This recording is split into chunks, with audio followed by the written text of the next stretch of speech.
Hai Bos John. Nah, ini kacang. Terima kasih. Sama-sama.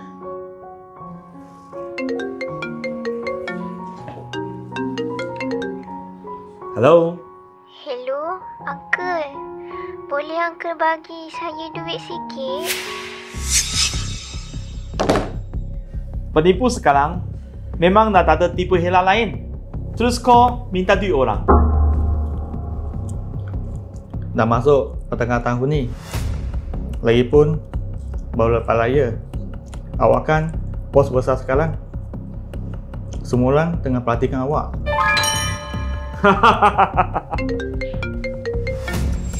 Orang sama lagi. Saya bagi tahu awak, kalau awak telefon lagi, saya tak akan layan awak baik lagi. Uncle, saya cuma nak beli basikal roda 3 untuk Mak. Kenapa awak nak beli basikal roda 3? Cuaca panas sekarang. Mak jual sayur guna basikal. Saya nak beli basikal roda 3. Jenis yang bertutup tu. Macam ni boleh kurangkan jemuh dan lindungi Mak hantar sayur. Awak kenal saya ke? Tak kenal.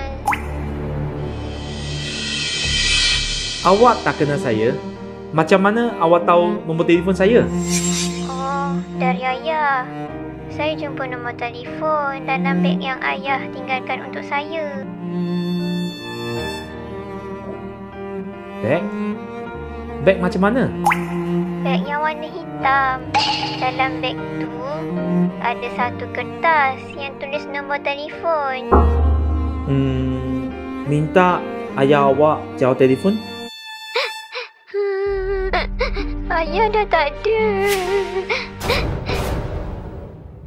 Dia tinggalkan saya beg ni. Kata dia, saya hanya boleh buka waktu betul-betul perlukan bantuan.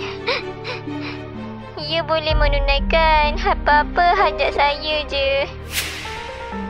Siapa nama ayah awak? Farah. Ayah! Fatin! Cepat sediakan cash sikit! Jangan risau nak, Uncle akan ke sana sekarang.